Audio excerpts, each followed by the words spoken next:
Shabbat Shalom and welcome. I'm Rivka the Jade Gamer, and this is Exalted 3rd Edition, A Circle of One. I want to take some time and do a very brief recap. Let me move this over here.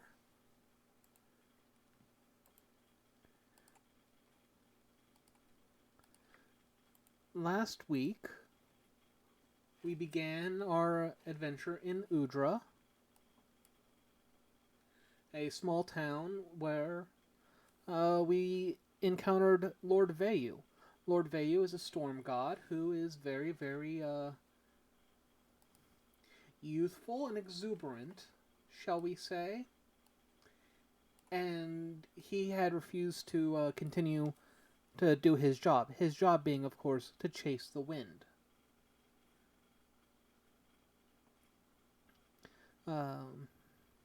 We had to find the wind god, a dog named Fleas. Well, a dog god named Fleas. Because he flees from Lord Vayu, not because he has fleas.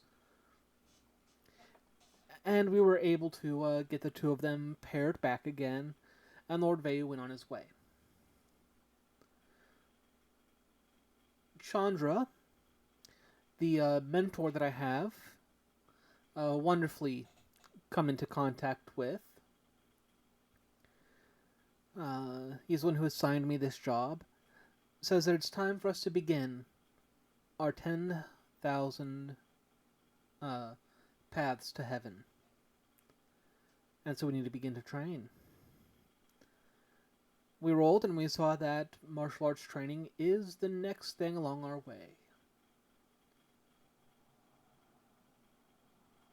And Chandra just smiled and said, "All right, let's go."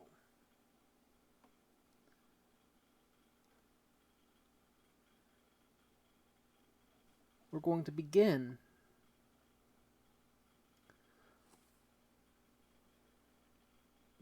heading down the river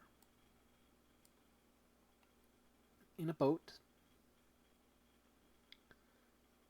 as Chandra discusses the very basics of, well, sailing and how to pilot a boat.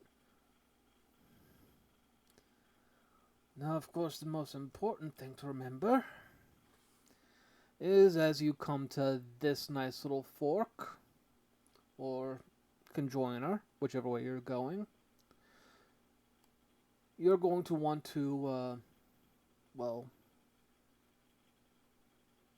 plug your nose.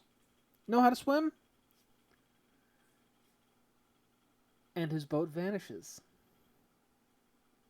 The two of them fall into the water with a splash.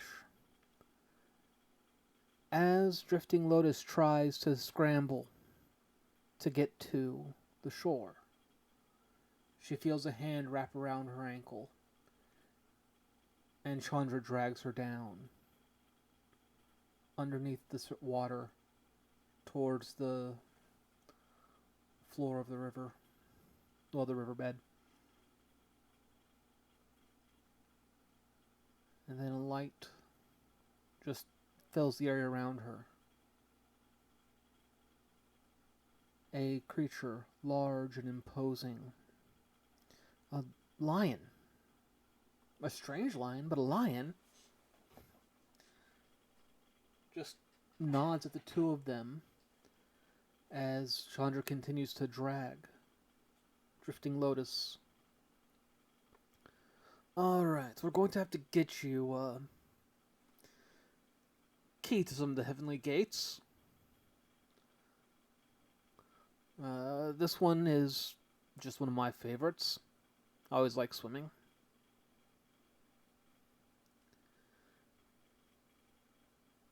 And they come to what is the end of a tunnel of white.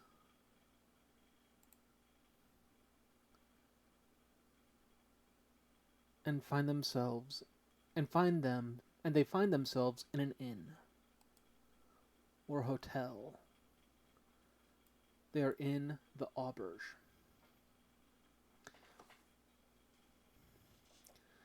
The door to the broom closet opens and the two of them spill out, tumbling. Crowd of entities, gods and spirits and sidereals or sidereals, all bust out laughing. Didn't know anybody was in there. How's your 7 minutes?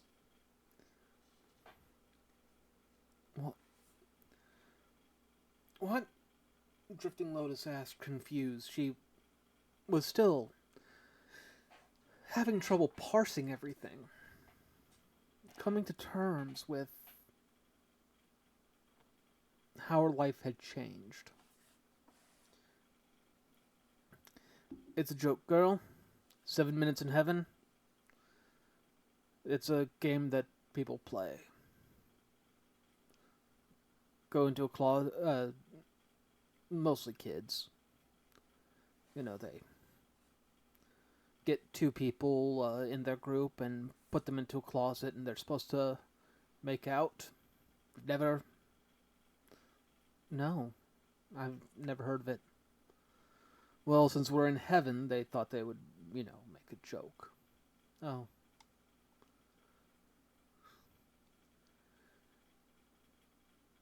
Chandra walks up to the bar and flips a few pieces of, it looks like fabric, onto the counter. 2 meals.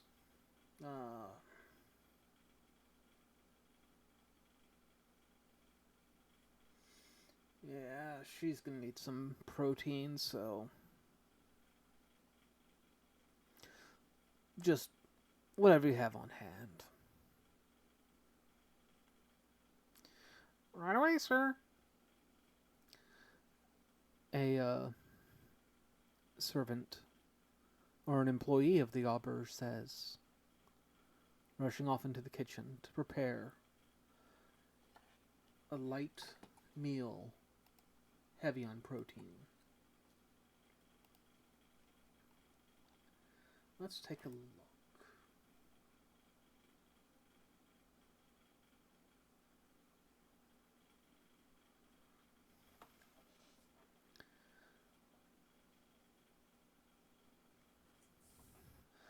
Alright, lass. We need to teach you some very basic things. You know that you're an exalt. Yes, I'm of Mercury, the Lady of Journeys. The Maiden of Journeys, lass. But yes, you are correct. Do you know what that means? That means that I am chosen by her to assist destiny and fate?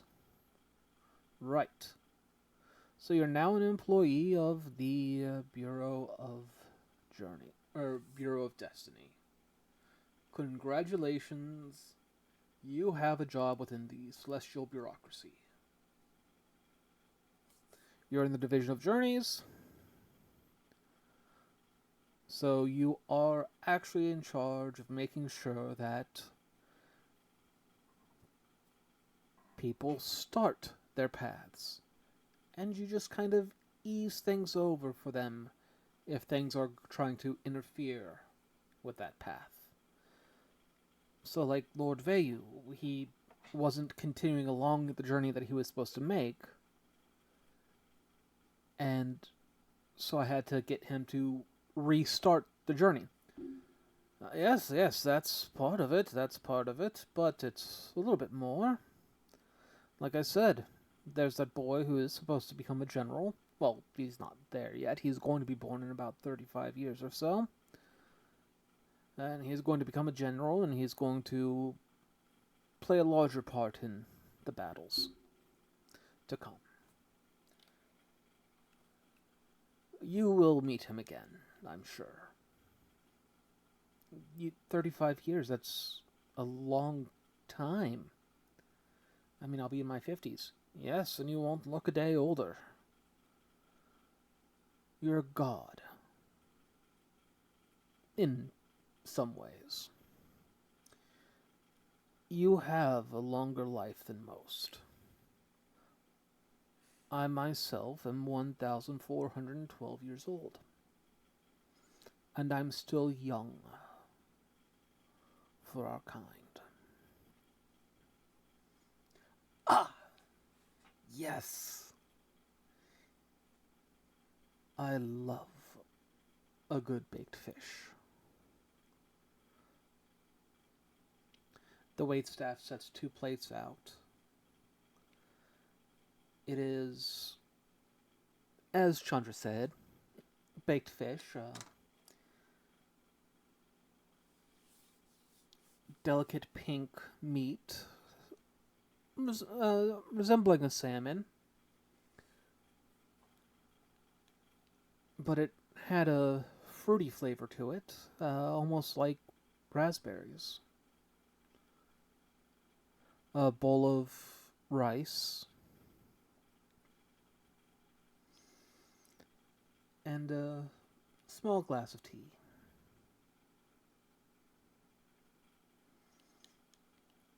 Mm. I think this one came out. I think these came out of the Quicksilver Lake, or the Quicksilver Sea. Very, very delightful food. Like I said, we're in heaven, so there's stuff that's here that's not anywhere you're used to. Eat up. We've also got rooms here for the night. And tomorrow we're going to start the paperwork process. You're going to love that.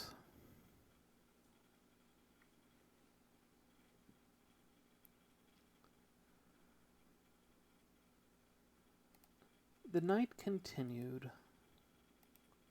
with some discussions, some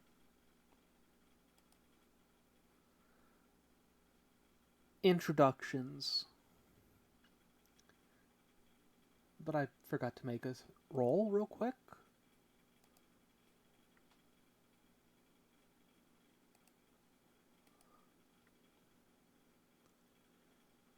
Alright. And that is a surprising roll that I just made. I got 1, 2, 3, 4.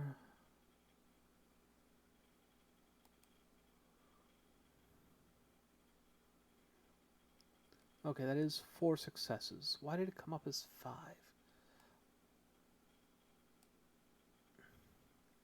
I don't know.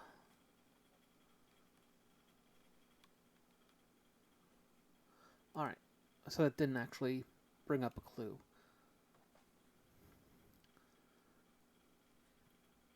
And eventually, Drifting Lotus does go and drift off to sleep. And she begins to dream.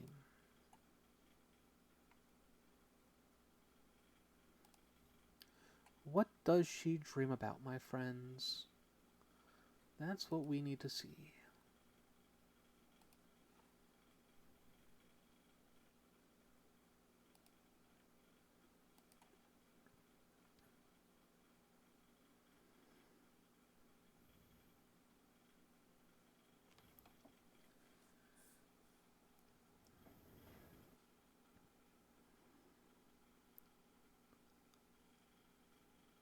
The first thing she notices in her dream is the scent of lemons.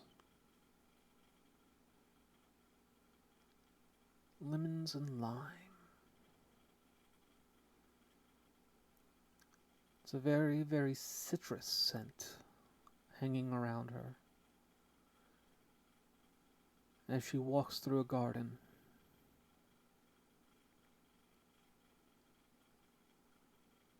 There's nothing to hear, though. There is no wind blowing. There's no birds singing. Everything is still.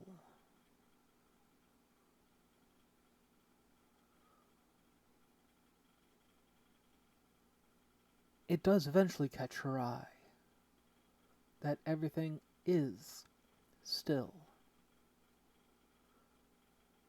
She spots a hummingbird in the process of flapping its wings, just frozen in time.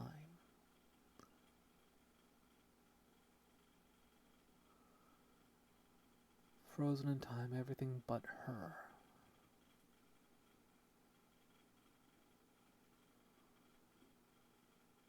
She could change anything in this dream. She could push the hummingbird an inch to the side so it would miss its drink. She could set a rock about an inch over the flower head so it would just so it would fall once time restarted. In this perfect moment here in this garden, Drifting Lotus knew that she could alter the course of history.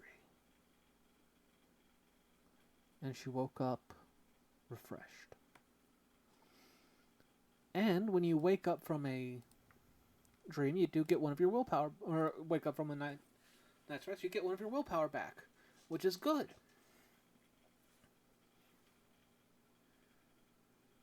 But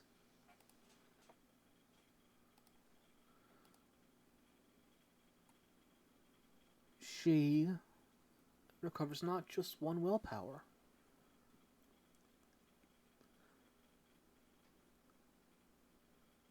Now that she's a little more accustomed to being a Exalt, she just has more resolve than expected. Her willpower has increased by 2.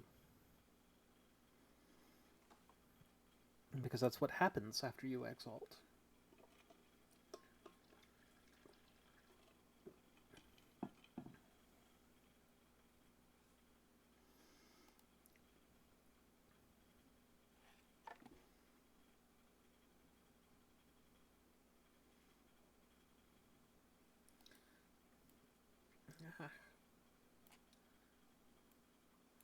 I need to remember to check this.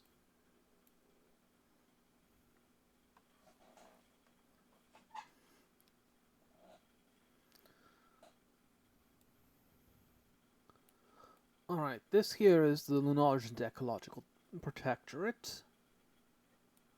Chandra explains as they head out from the auberge.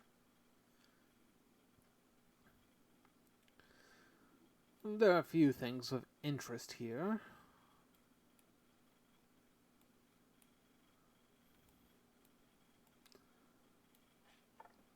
There's a tremendous forge, if you're looking for something that, you know, makes things.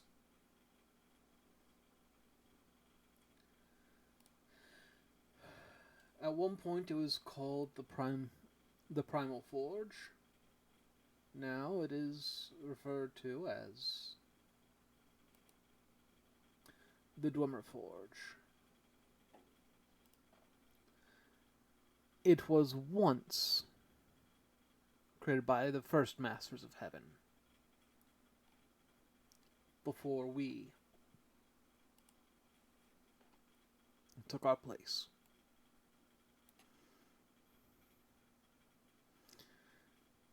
He points off into the distance to where the forge rests. And the Quay of Dawn is over there. You won't find our headquarters there, though. I believe today they're going to be at the Chained Pillars.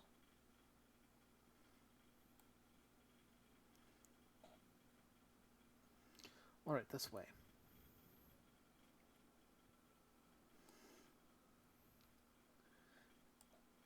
And he brings her into the Lunargent Administrative District.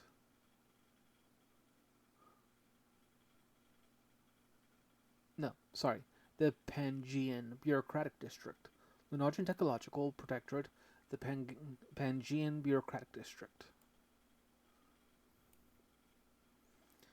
If you ever have the money,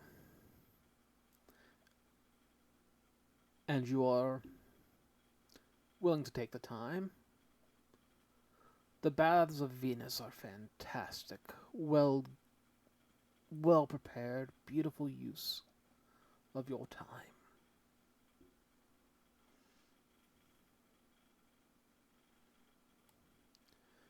And over here, as they approach, music fills the air. The scent of animal dung and sawdust. Children laughing. That's the Radiant Circus. It's always in town. Don't let the tents fool you.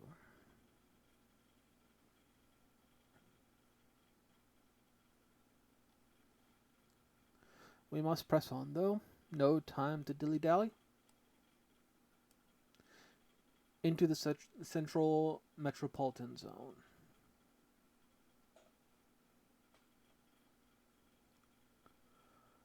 And finally, the Eye of Heaven.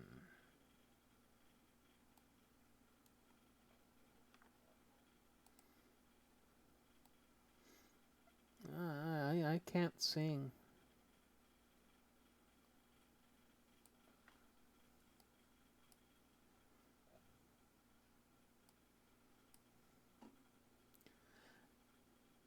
As they walk through the Eye of Heaven, Chandra points to a lake with almost a fleet of ships just dancing on the water surface. In the center of the lake stands a beautiful, beautiful building, 3 stories tall. And that is the Jade Pleasure Dome. You're not allowed there. Why not? That's beyond us. Beyond us. That's where the games of heaven are. We are heading to the headquarters.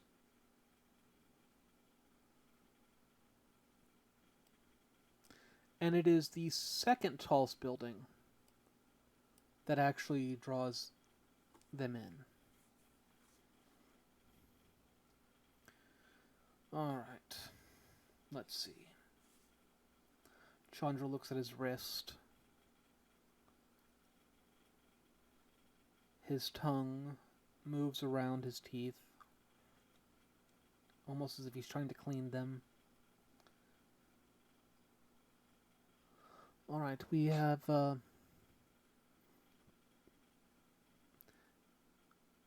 places to see and people to go.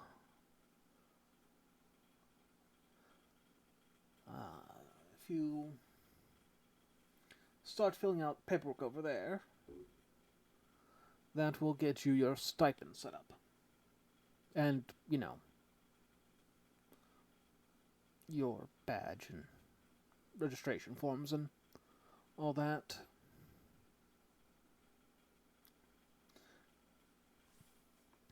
Well, go on, I'm going to go handle something else. Drifting Lotus walks over and gets into line. And she stands there waiting. Slowly the line moves forward. Slowly the line progresses. Others file in behind her.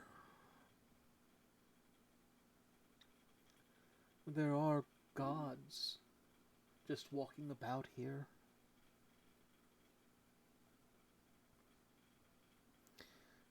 It is kind of terrifying in many ways. It takes hours for her to get to the desk where this fat woman sits. She looks up from her desk, but somehow she still is looking down her nose at Drifting Lotus. Alright, and what's your business, girl? Ma'am, I am a fresh exalt. I'm told that I had to fill out some paperwork before the words even escape her lips. A clipboard with 30 sheets of paper stacked on top are handed to her. Take a chair and get back in line when you finish.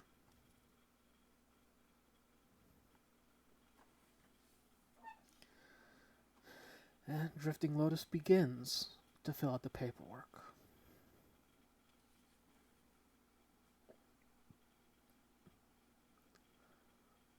Chandra, having walked deeper into the headquarters, swings into a room, a permitting office. Ah, it's a pleasure to see you all, my friends. I was asked to stop by and visit and see if I could pick something up. My friend, Brush of the Quill, he said that he put in for some permits for teachers of his to be able to remember him so he can study martial arts.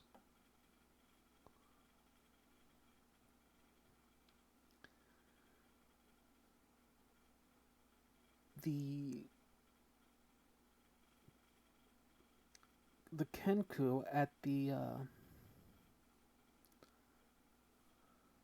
counter looks over at Chandra. You said his name was Brushes with Quill? Yes. Did he give you any paperwork, any right of attorney, or anything to prove that he sent you? Yeah, real quick. And Chandra begins to pat himself down, trying to find paperwork that he knew full well that he didn't have. The Kenku, however, went to go collect an envelope. Supposed to pick this up a while back. The Kenku just tosses it onto the counter. Like 6 months ago.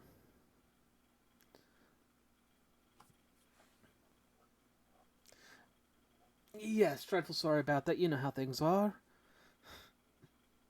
Once you live past your first 1,000 years, things just slip away. Right.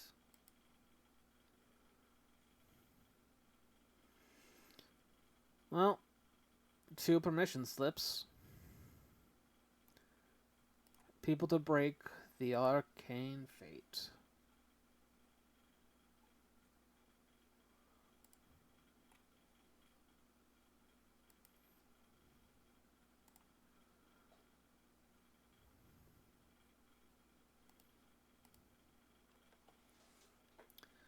Thank you so much.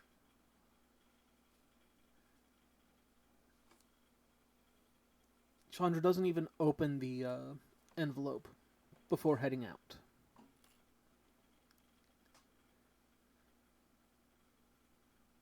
He goes to a room where some spiders are on break. Some the size of your thumbnail and some the size of a large dog.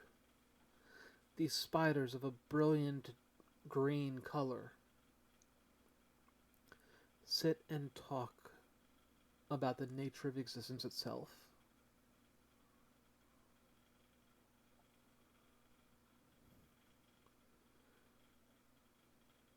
One sits in the corner, drinking a mug of beer. Ah, Chandra, Chandra, I see you. The pattern spider's voice is almost like a song. Did you find my friend? Yes, I did, trolls. It is troll and droll, my friend. Troll and droll. Now, how is he? How is the Walker of Darkness? Well, he is now a she. Drifting Lotus.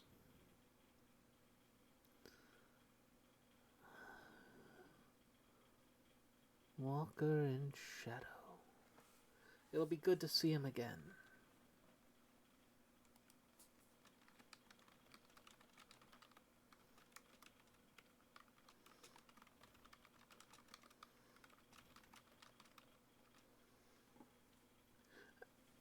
Did you ever run into him in his last incarnation? No, no, I did not.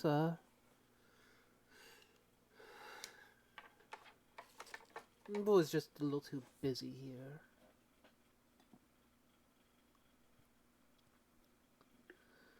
Please, do let him know that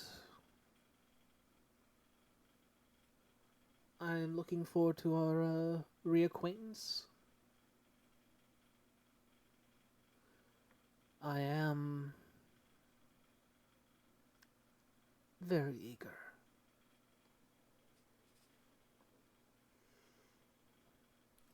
Will do.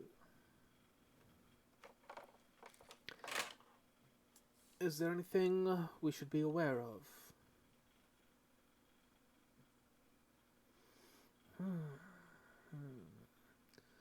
Walker in Shadows.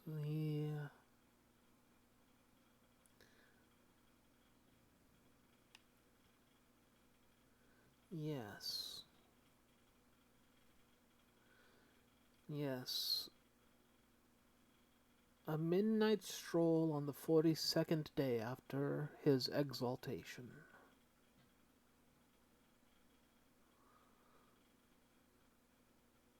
Don't be in the street. Is that one of his prophecies? Of course, of course.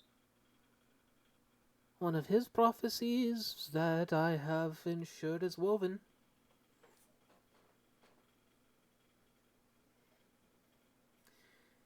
If Walker in Shadows is there, there will be trouble. Trouble of some sort or another. And you're not going to tell me what. No, dear Chandra, no. That would be giving everything away. Now, shoo. I have aspects of the web to dream up. The pattern spider just waves Chandra off and goes back to nursing his mug of ale.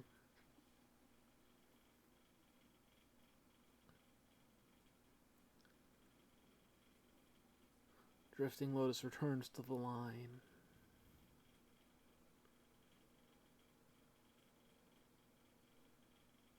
And she waits. The paperwork was exhausting. It asked her questions about her life that were so mundane. When did you take your first step? How old were you when you lost your first tooth? These esoteric questions meant nothing, and she didn't have the answers. She didn't know her parents, so she couldn't fill out her family history.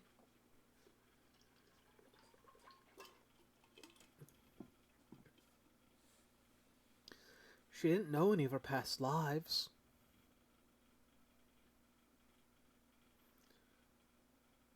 All she knew was she was Chandra's student.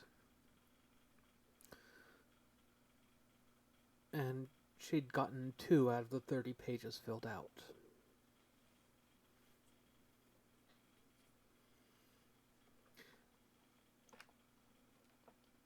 As the person in line in front of her finishes, the fat lady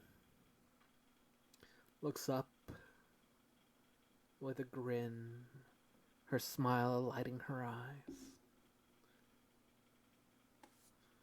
I'm going on break, she says, placing a placard on her desk. Please move over to the next desk,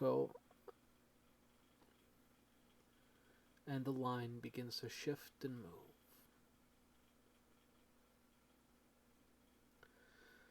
Drifting Lotus rushes over there. And she only has to wait for 5 more people to finish before she can be back at the front of the desk.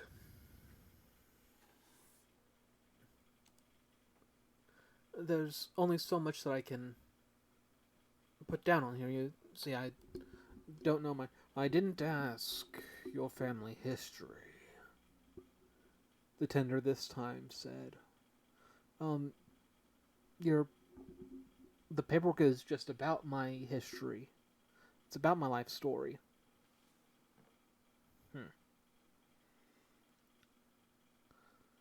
In any case, you don't need to explain it to me. Do you speak the language of the old realm? No? Well, you'll want to learn that. The gods and the spirits all speak it.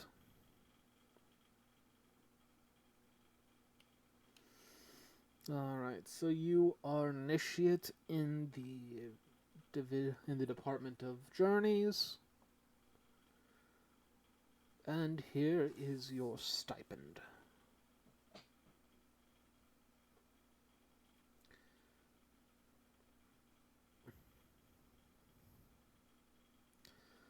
For those who are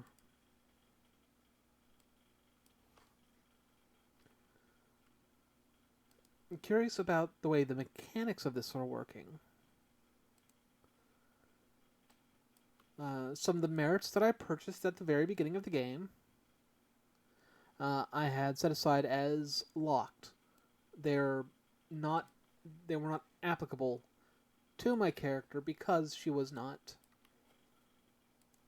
in touch with the Bureau.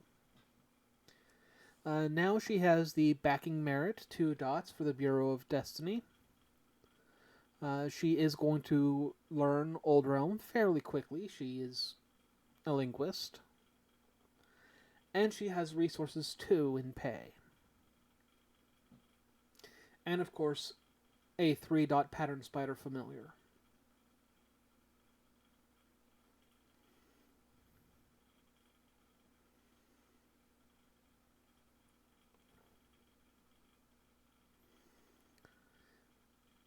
The man, almost a humanoid cricket, if you look at him and squint, sends her on her way. And she tries to meet back up with Chandra. Alright, this is exciting, Chandra said. We have here 2 permits for your instructors. 2 permits here for the style of martial arts that you are going to learn. All we have to do now is go and find them.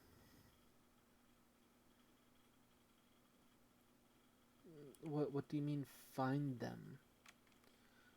Well, they aren't exactly here.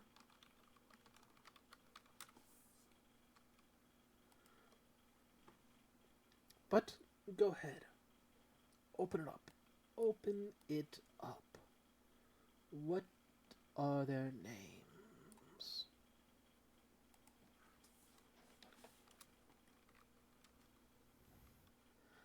That's Drifting Lotus's past life. She has.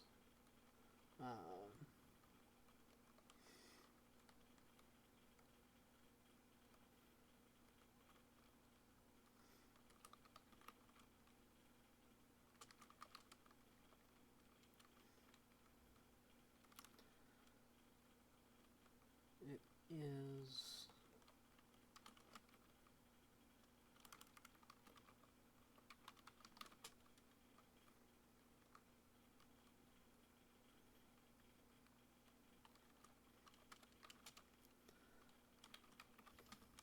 Triumphal Cry, an instructor in the Mantis style.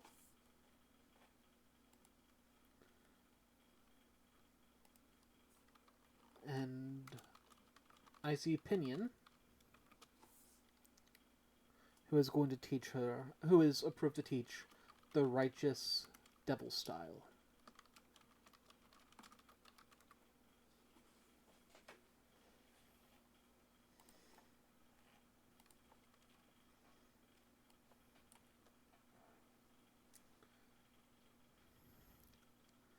Alright. These will be exciting. Now, how much experience do you have with martial arts to begin with? Because that is going to matter some.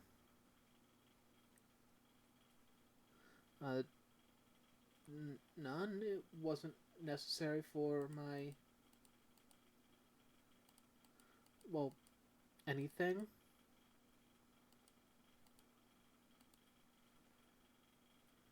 Alright, lass, alright. So the Righteous Devil. That is all about judgment and weighing the heart and soul of those you fight.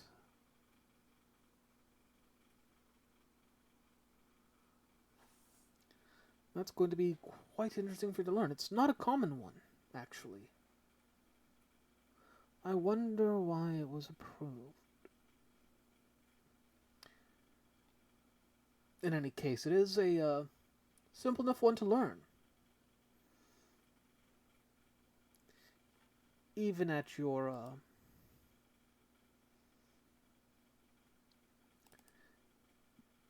beginner's experience. And Triumphal Cry? Yes. That is... The Triumphal Cry is one of the Immaculate Monks.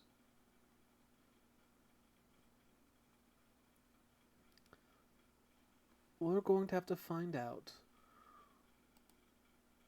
where these two can be found. But you're going to need a fire wand.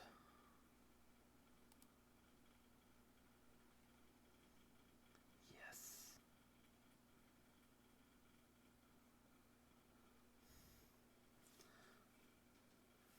We have to get you weapons.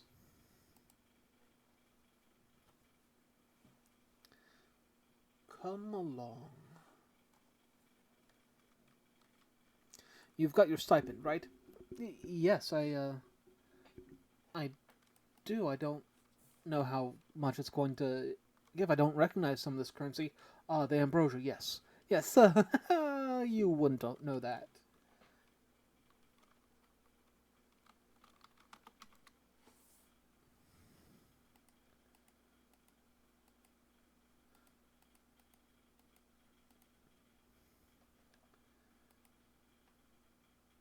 But...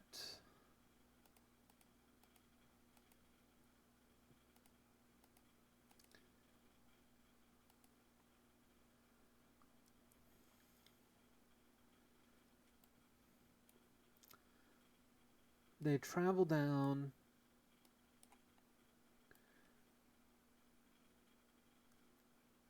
into the Draping Shadow District.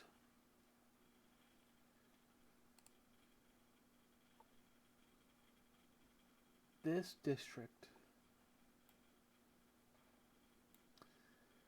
Chandra explains, is where all the best people live.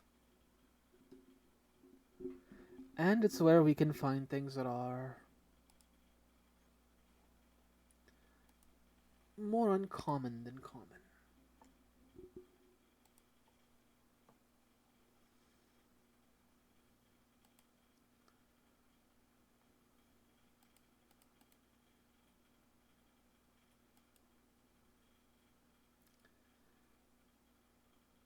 Now,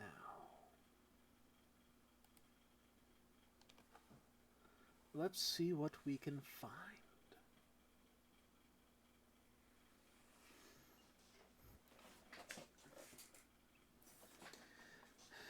As they walk through the streets, it is obvious that crime is an issue here.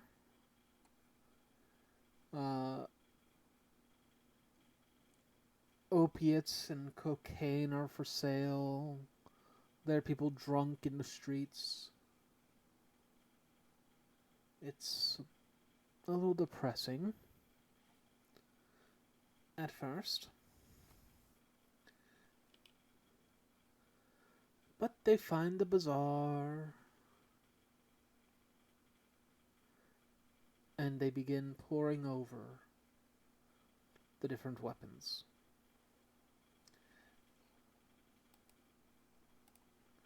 Ah, now this is what you want, girl.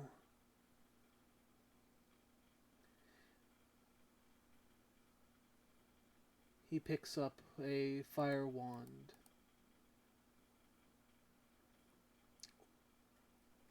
And turns it over in his hands. I never learned to use them. But I've always wanted to.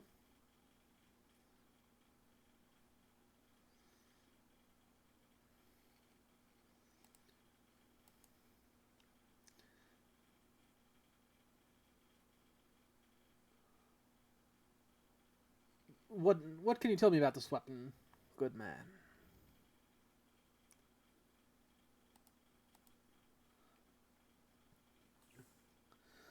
Well, you see, the merchant says with a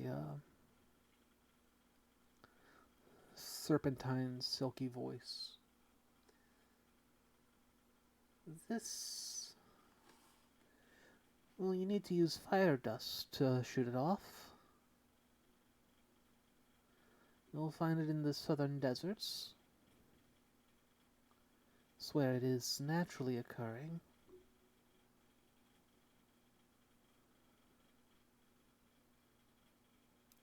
What you do is you load it down the barrel. First you put in the fire dust in the appropriate amount for how far you want to shoot.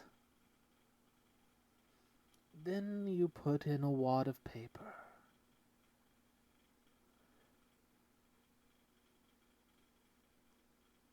Withdrawing this stick,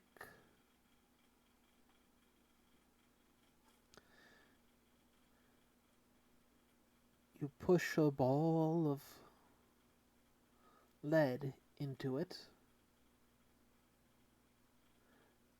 and then jam it down in to the barrel with the stick until it is at the end, all the way in. He demonstrates loading the fire wand. Some will put a bayonet on the end. I have those for sale too.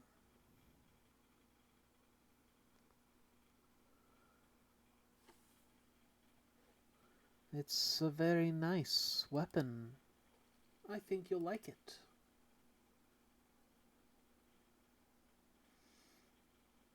It seems lovely. Lovely isn't even the beginning of it. Look. Fire ones are pricey. This one is simple, but still very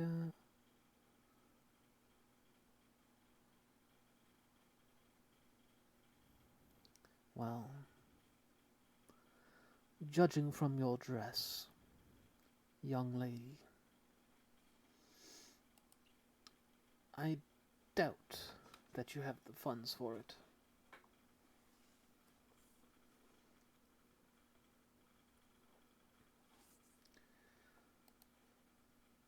Chandra looks over at her. Let me see your stipend.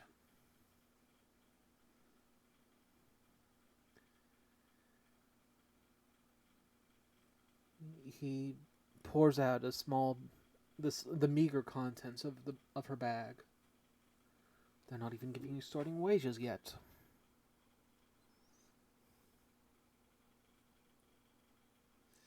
All right. What about that one?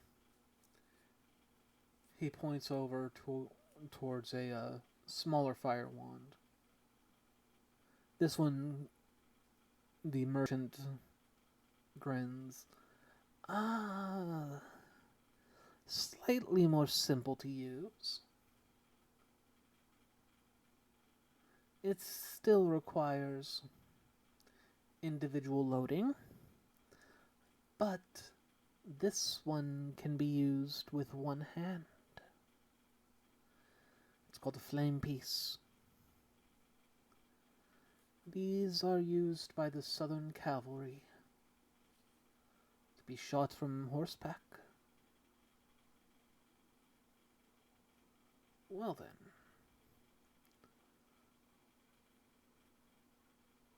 We're going to take that. Of course, as you wish.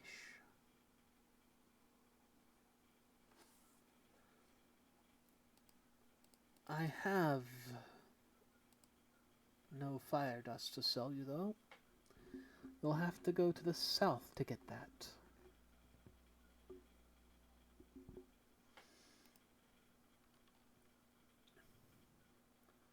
Very well.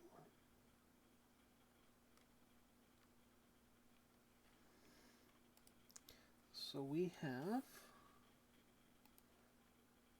picked up a flame piece.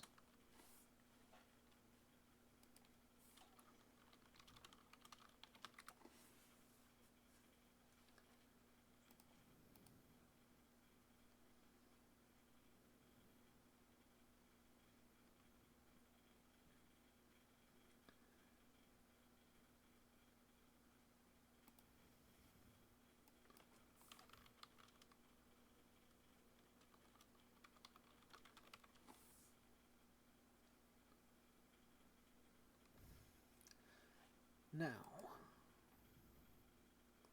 Trample Cry is going to have to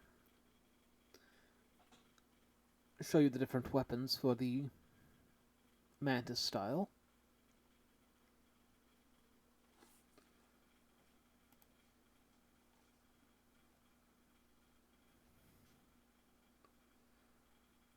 But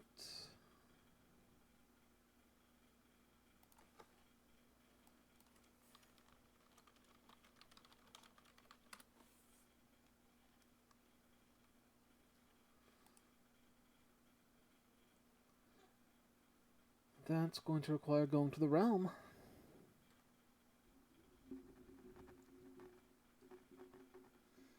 Alright.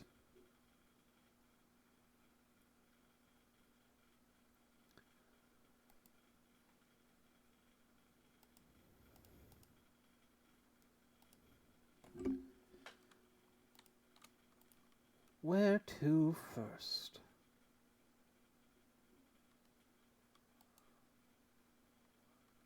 The southern desert or the realm?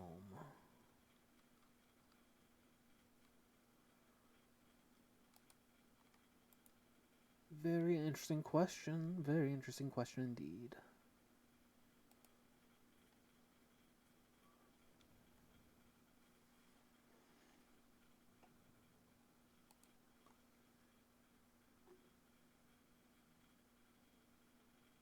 And I am going to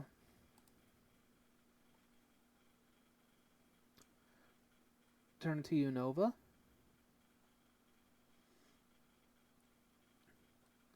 Do we go to the southern desert or to the realm to find the Immaculate Order?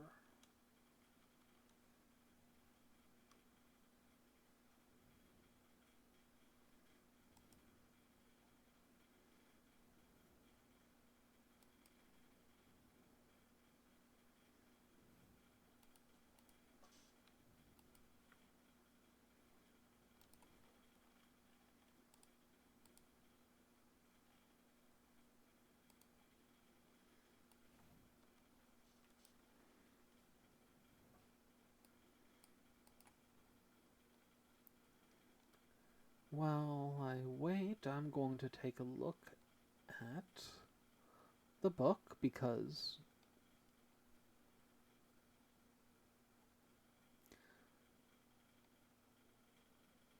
I want to see Southern Desert or the Realm, the center of the Empire, where the Scarlet Queen reigns.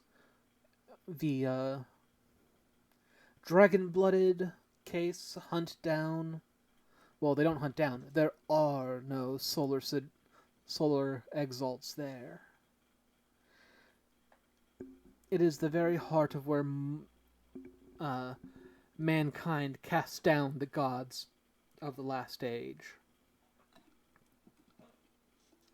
And they still despise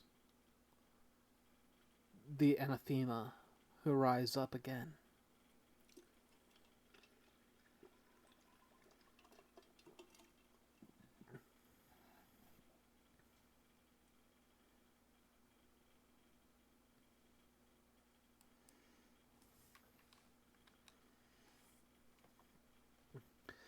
From the book, the realm is the single greatest empire in all of creation.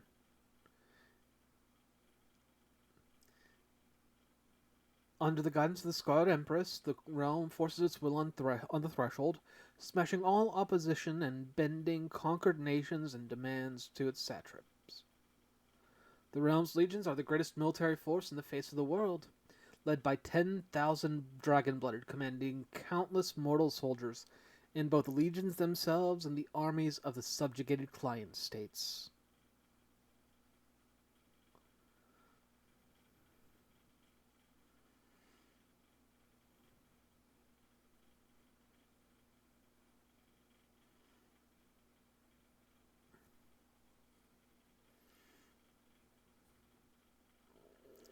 Alright, we shall make our way towards the realm.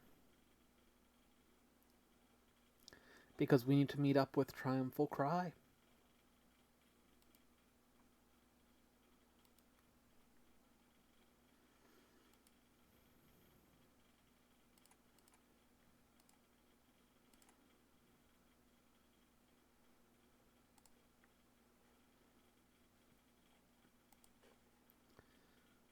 So, what are we going to get?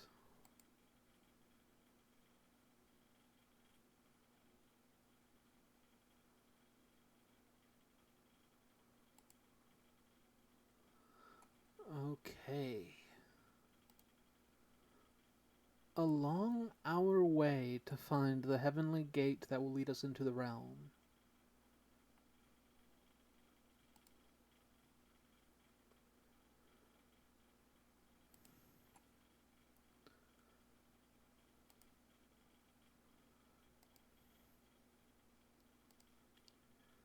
We are going to have an encounter. With whom, though?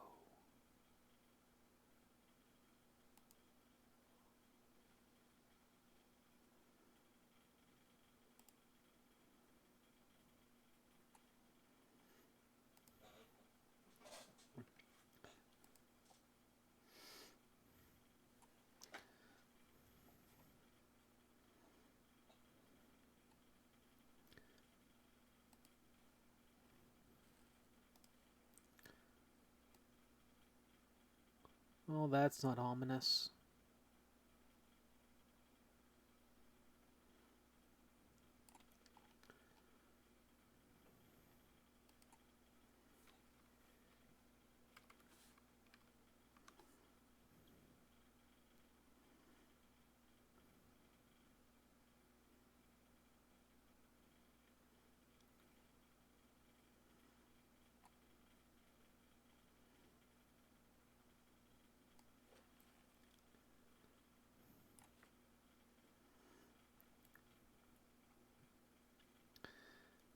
The quickest way to the realm that our good friend Chandra knows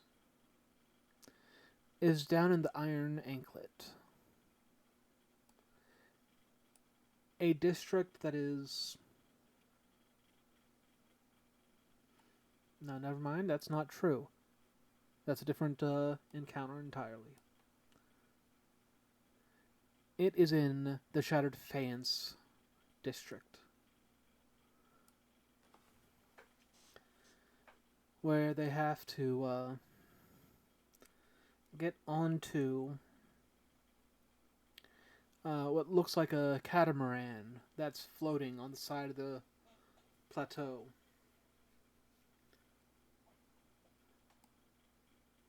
And while they're on board, it descends, landing down on a lower ledge.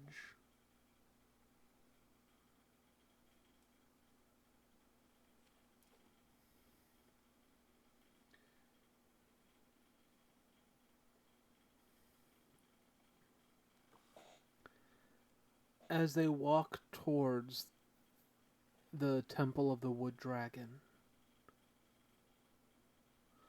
rather, the Grand Temple to the Elemental Dragon of Wood,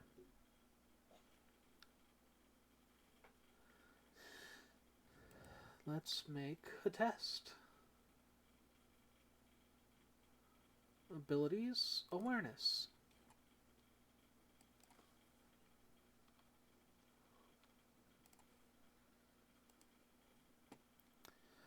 Alright.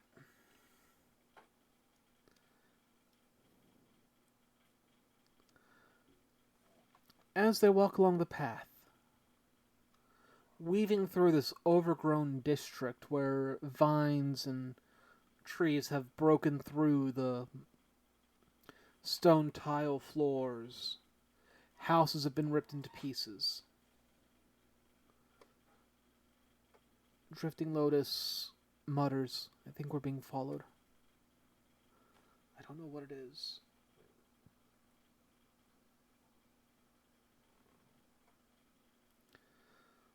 Probably Lunar. Don't worry.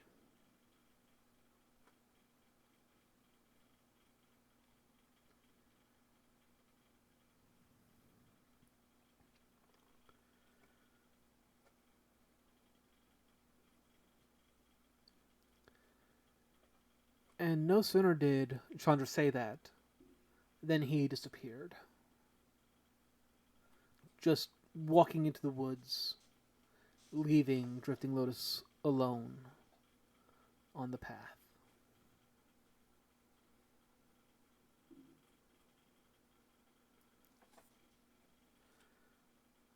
The creature kept following.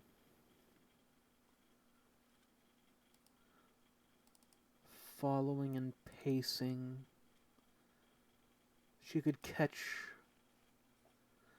sight of so many different beings.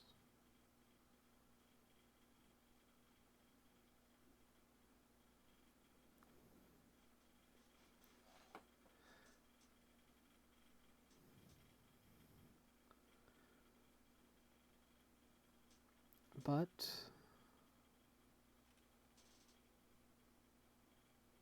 it finally approaches.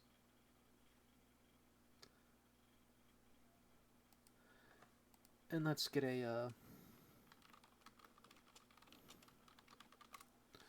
name for our new friend.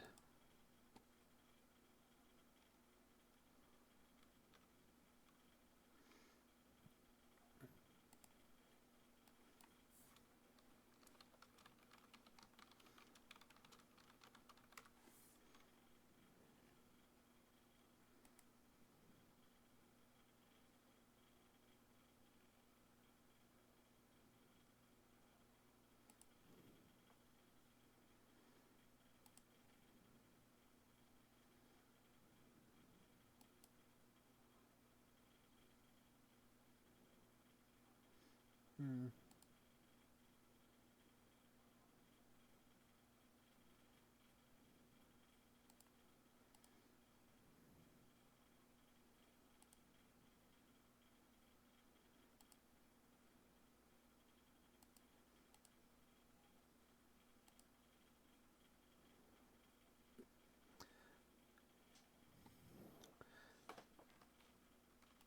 Reddit not.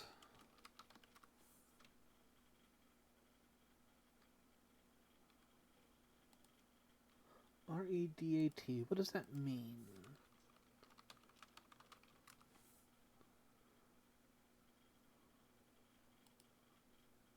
Redact. It has no meaning.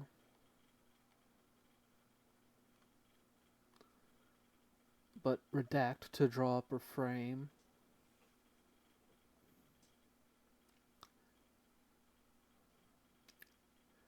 To delete. Redact not lunar.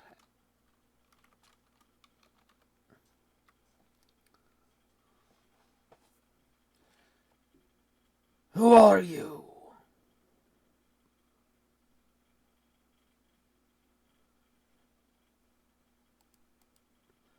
The shapeshifter says harshly, trying to be as fierce as it can.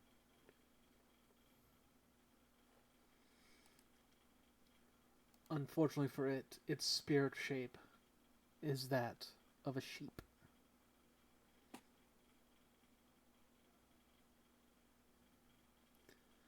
My name is Drifting Lotus. I am a mercurial sidereal, and you are redact not. And I don't like your scent. Well, that's quite unfortunate. Um,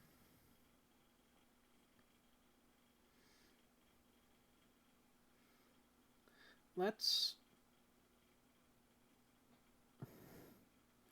um, I'm sorry that you don't like my scent.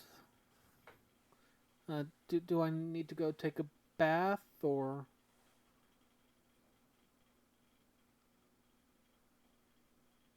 You annoy me.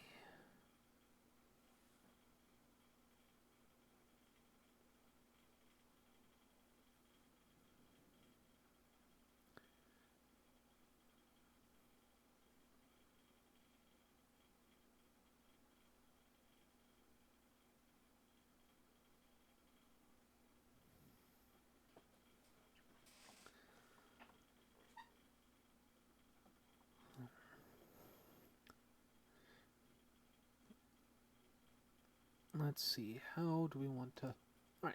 What is?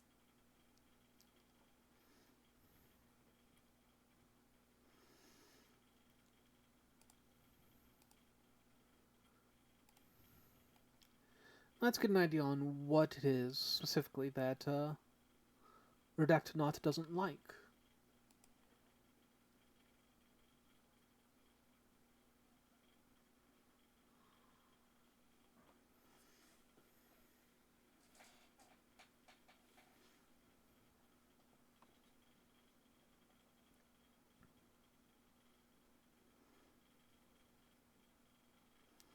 I'm sure there's some way in which we can resolve this. There's no need for violence, I hope. Drifting Lotus says, watching as the rage builds up within Redact Not.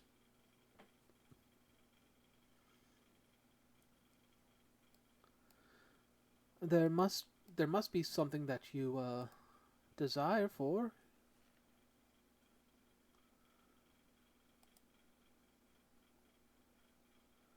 And she is going to try to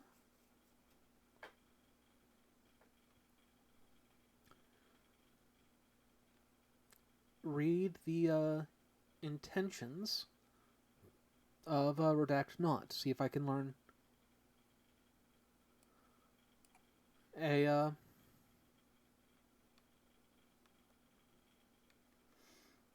intimacy. All right.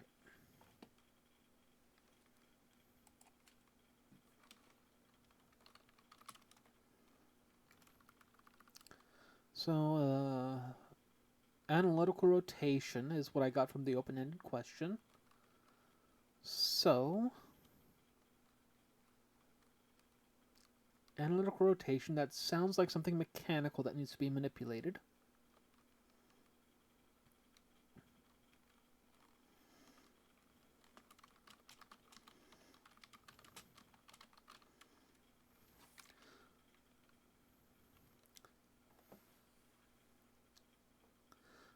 All right.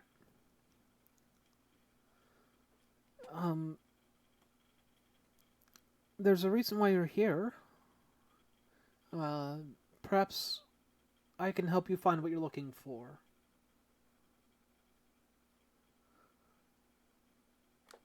I don't need help finding it.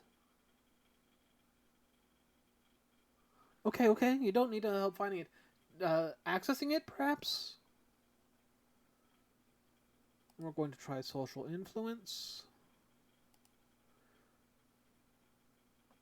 We've got a minor.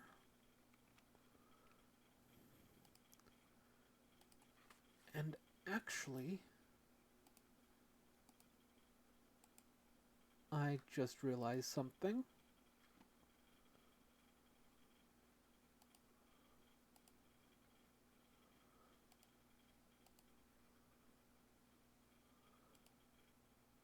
Alright, let's see.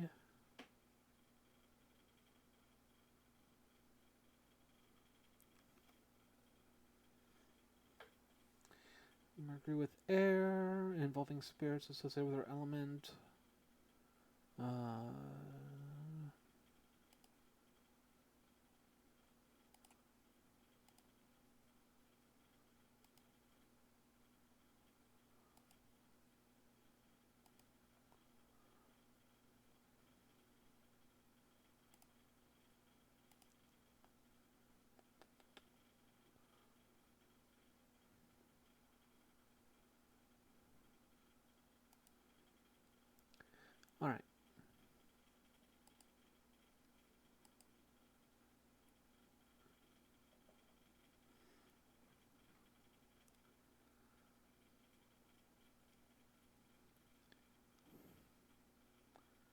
So I don't have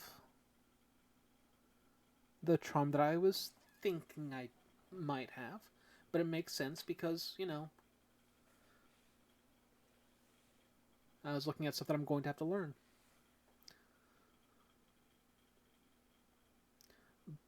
But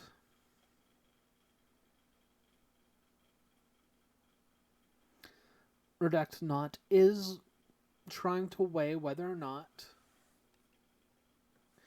I can be of help to her. So my Mysterious Wonder Wisdom, which is a charm for the Department of Journeys,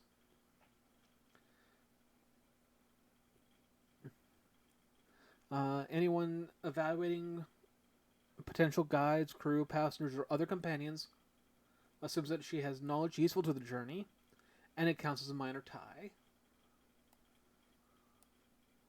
So at the very least, I've got a minor tie working for me. There is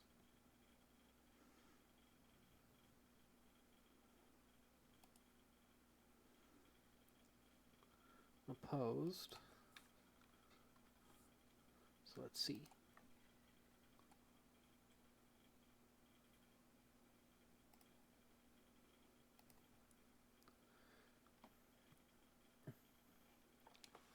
Two successes.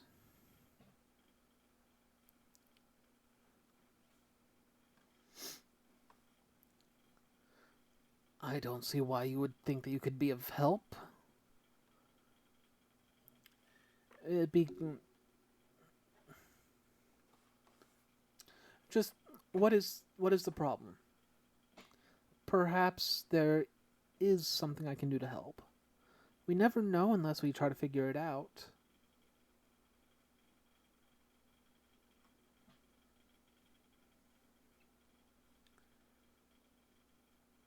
However, Redact Not is disinterested in dealing with Drifting Lotus any further.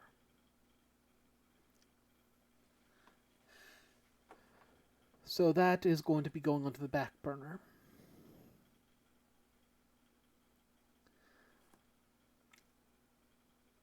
I met the difficulty, but was not able to get an extra one to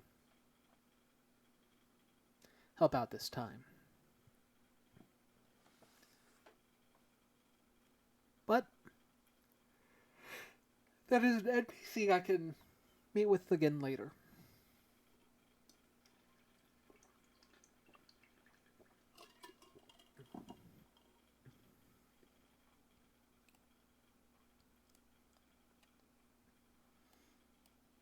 Drifting Lotus managed to make it to the temple where Chandra is waiting.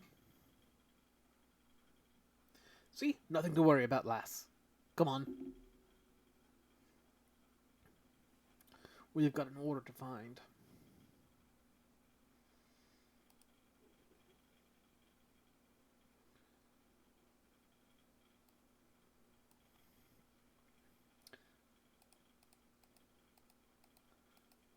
They pass through another heavenly gate. The realm itself is a massive city. It sits well protected on an island.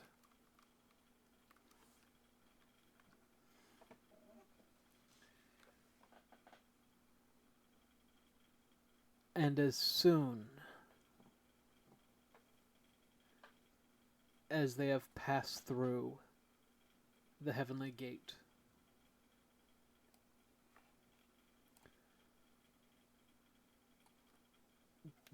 the two sidereals are met with the crossed blades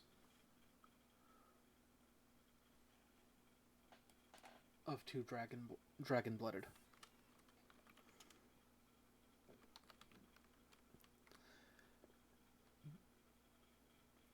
All right. Air aspected.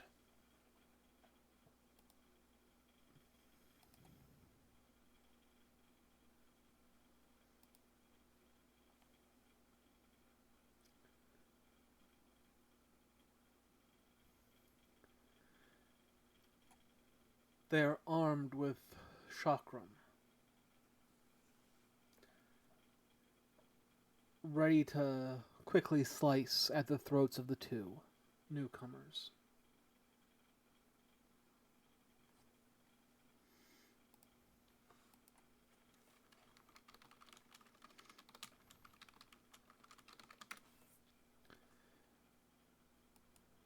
And what is your purpose here?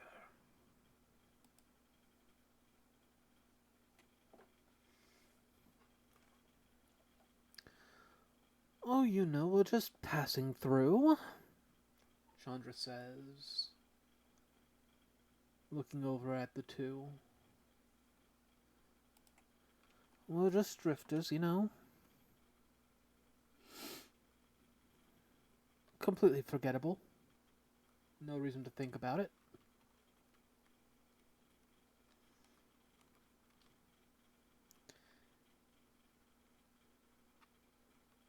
And for some reason,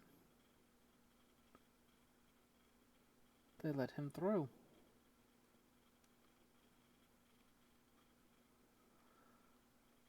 Drifting Lotus tries to follow. And one of the, two, the younger of them. Hold on, miss. My name is Tepet Felon.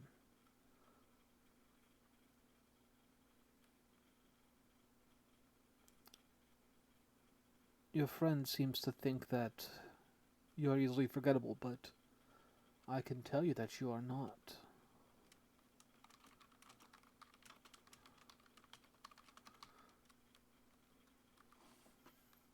If you're going to be in town long,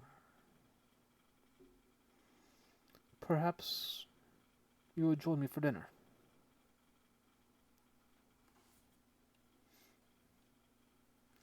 I'm flattered, but I don't know how long I'm going to be in.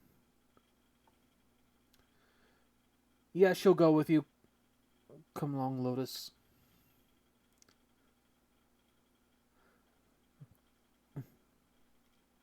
You can find me at my estate. Just ask where I live. The name is Tepet Felon again. Felen.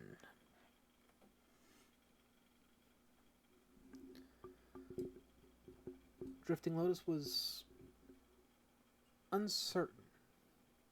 She didn't ever really get much attention from men. She didn't particularly care to. She had things to do.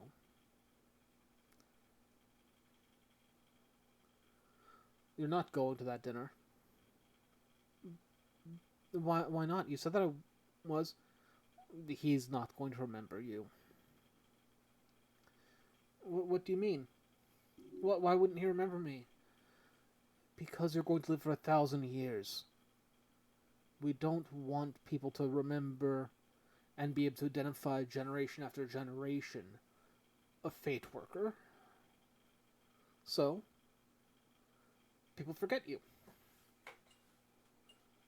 That's what those permits are for.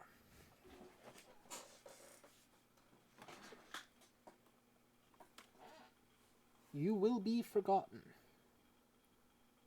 Unless someone has permission from the celestial bureaucracy to remember you. These two do. Well, not you, but...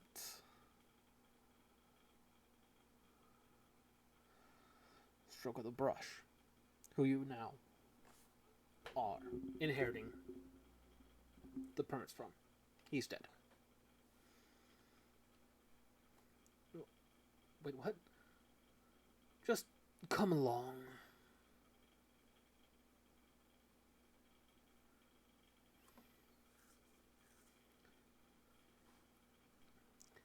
They reach the monastery of the Immaculate Order.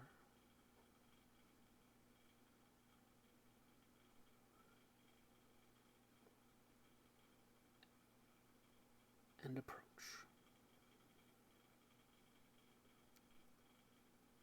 They are first welcomed by a monk who bows and gestures for them to follow. But he says nothing.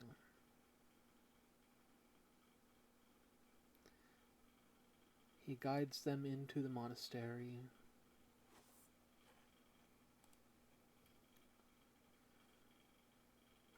Where a young woman,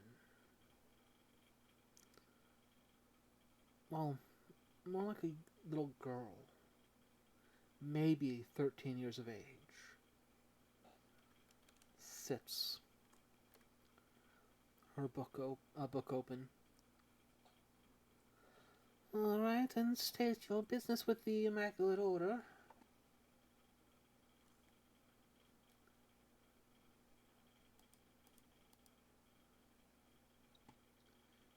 We are here seeking out a monk by the name of Triumphal Cry, Chandra says. My niece here is hoping to learn from him.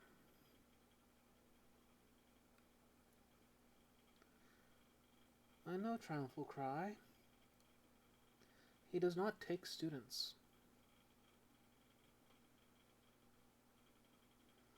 He has already agreed. He does not take students. I can arrange for you to speak with him, but he will tell you just as I have. He does not take students.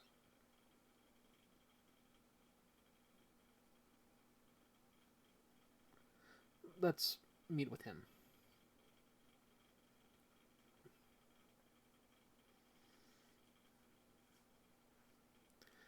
Alright.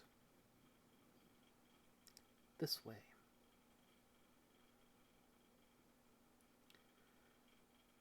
She stands and she guides them into a room. He is meditating right now. He will probably be free around dinner time. So the two of you may meditate in here.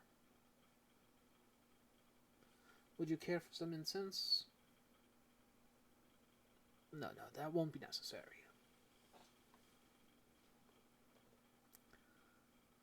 Alright. Chandra says when the girl has left. We need you to start working on something.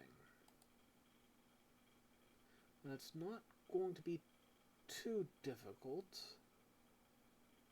though it takes time.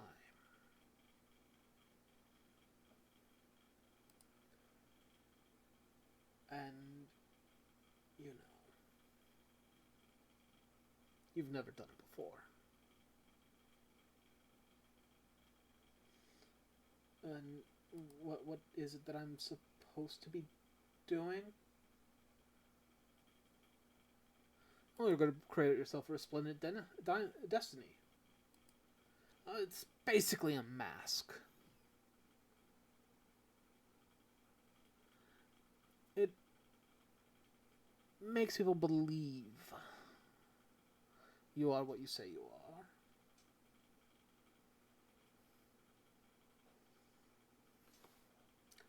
So,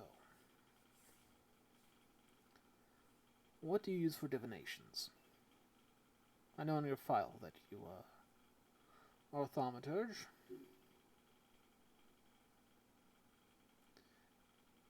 I cast the bones. Alright.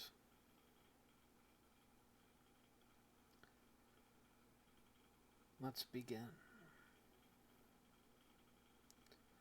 And Chandra begins to guide Drifting Lotus into the process of creating her first resplendent destiny.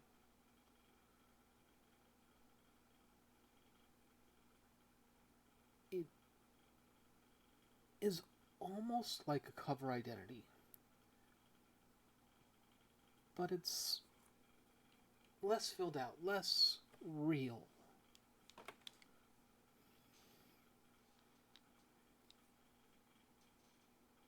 She is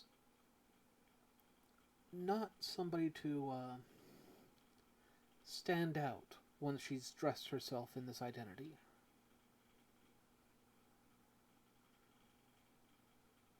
She is best described as a stock NPC. It's clear that she belongs here in the dojo. She is a student of martial arts. She's coded for it. But she's Not the strongest, not the weakest.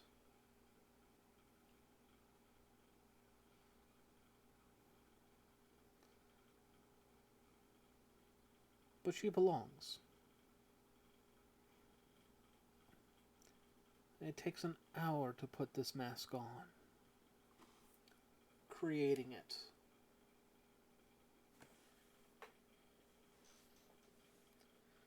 Now, you can only have a few of these, but, you know.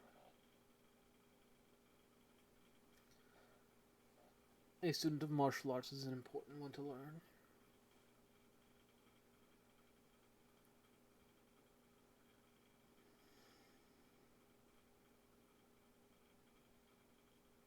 And then after another hour, the monk, Trample Cry, walks in. Ah, yes. I was told that there was somebody who wished to speak with me. Though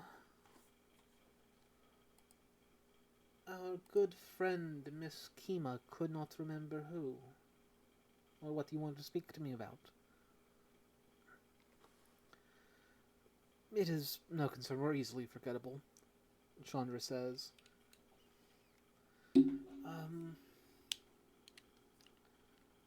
Please, have a seat.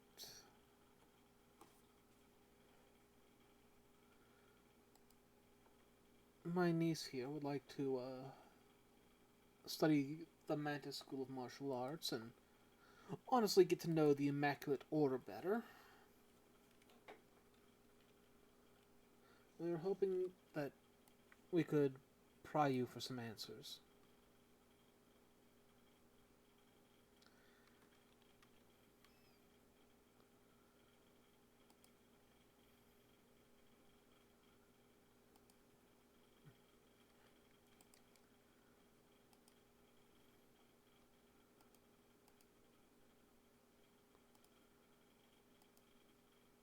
You wish to know about the Immaculate Philosophy. Alright, well...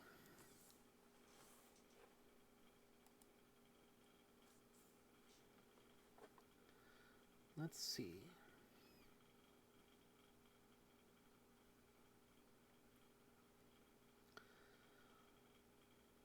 Are you of a dynast family? No, sir. Drifting Lotus says. Alright. So, in the scheme of things, you start out living as an insect. And as your soul purifies, you die and reincarnate, die and reincarnate, die and reincarnate. You became a mammal, eventually. And now you are a human. Through training in the Immaculate Philosophy, as your soul gets purified, one of the 5 elemental dragons may choose you for your next reincarnation to be born of their blood.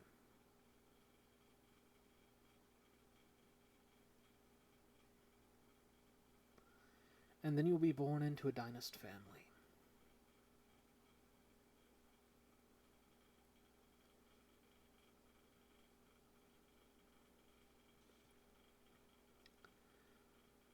Spirits, people like to call them gods, but they're just spirits. They are servants of Heaven's plan.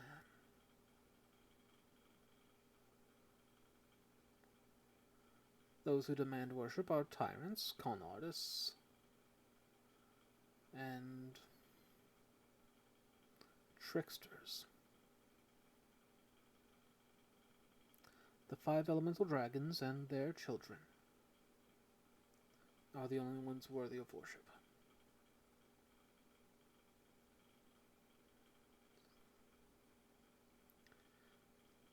Do you know? Chandra asks. Who writes the plan from heaven that the spirits must follow?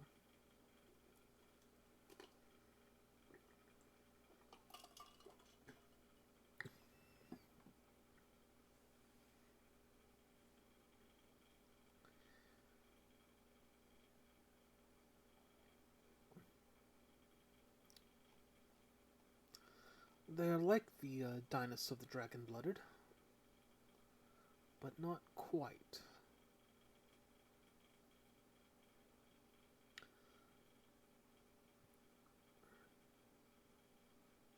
They helped us create the Order, but they refuse worship, as is right. Indeed.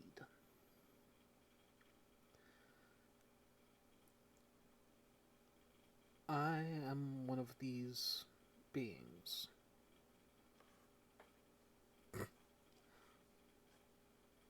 Sure you... Chandra holds up his hand. It is true.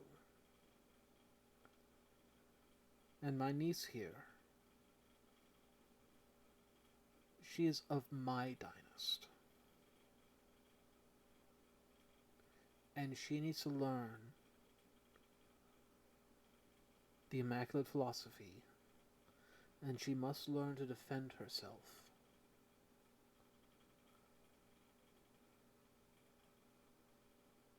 And I cannot be the one to teach her.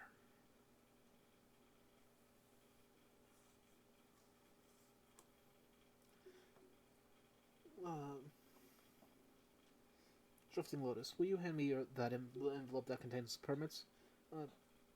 Yeah. He pulls out the permission slip for Triumphal Cry and passes it over. Just holding in his hands, the monk knew that it was from heaven.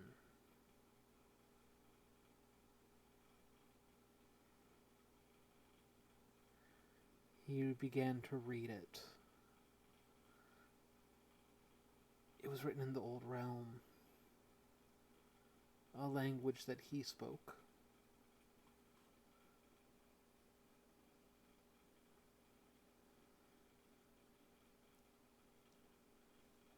And it was clear that this man and the girl were celestial functionaries.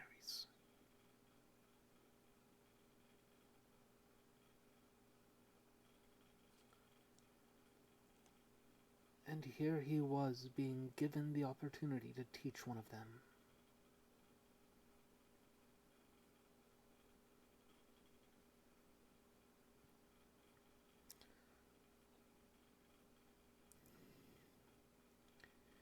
He signed his name and she signed hers. The pact was sealed. The permit split itself into one copy for the monk, a piece of heaven, an artifact for himself to hold on to,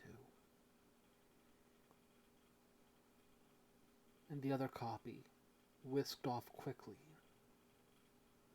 to the celestial bureaucracy.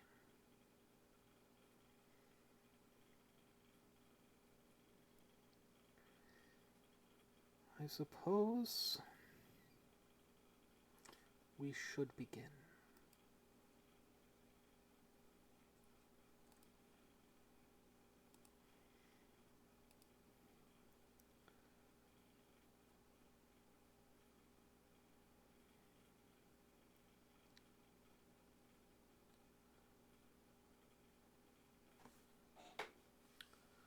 We're going to need to prepare you with an arsenal.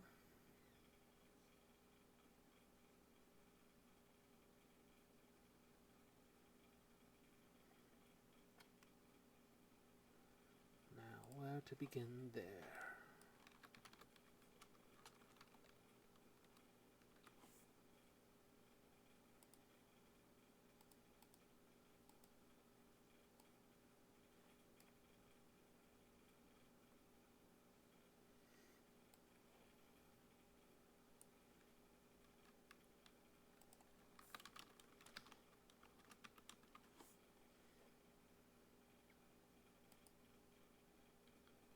Alright.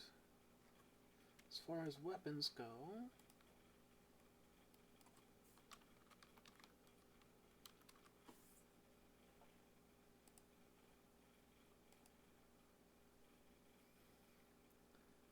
baton, comma, nunchuck, 7-section stabs.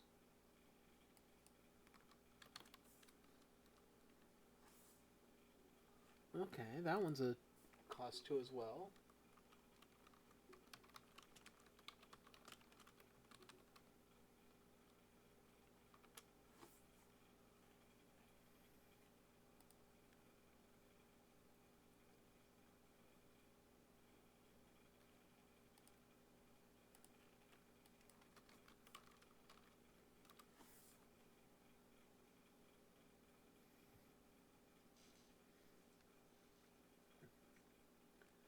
Alright.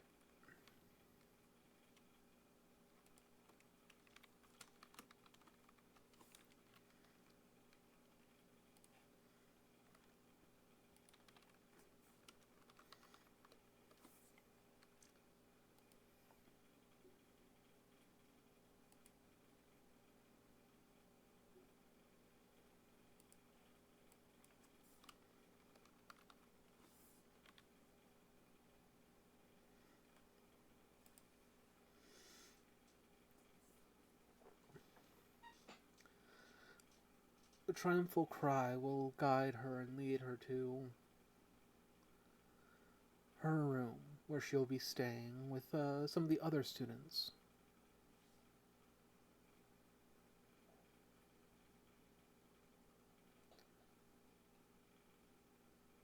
As some supplies are provided to her.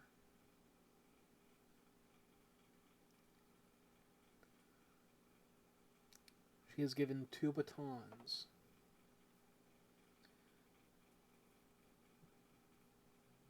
Basically small clubs.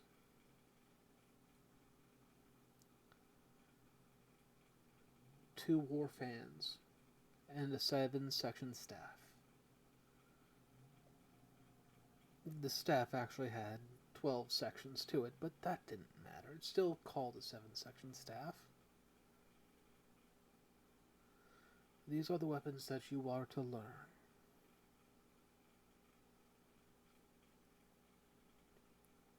Now, we also have some of the appropriate training garments and clothing that is right for your training. Right for your time here.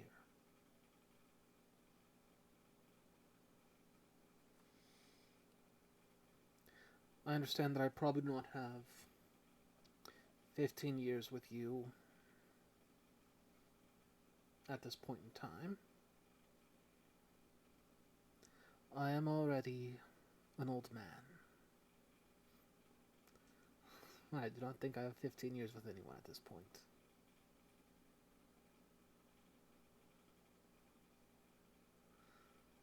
But you're a functionary of heaven. You aren't the same as a normal student.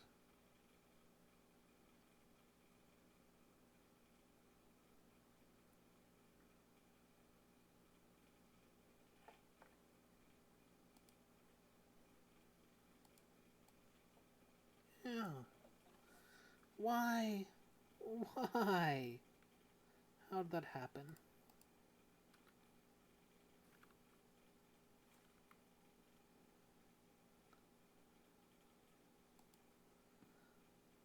I did not know that. Thank you, Nova.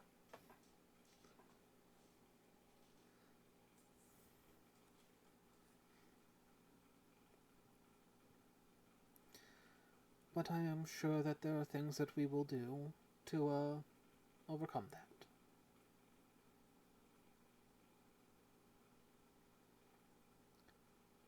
So let's begin with lessons in how to fall.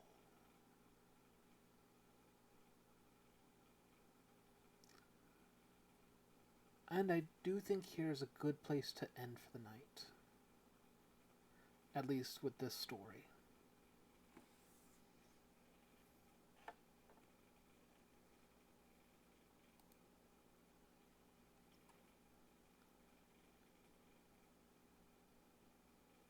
I like it. We have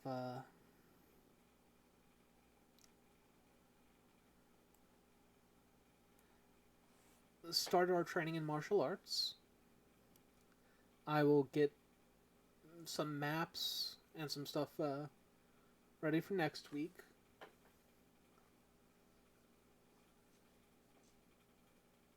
And do some actual combat.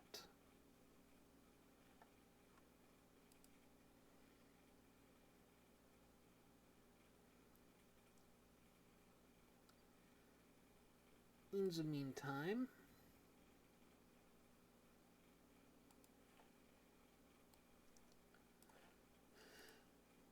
let's see what we can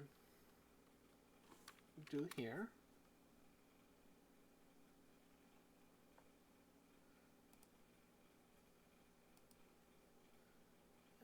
As we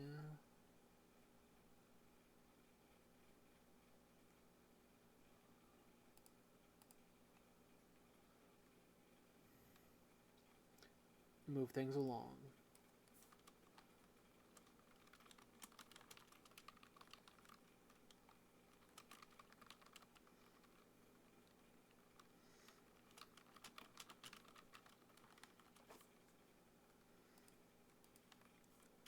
We are going to change over to They Are Billions.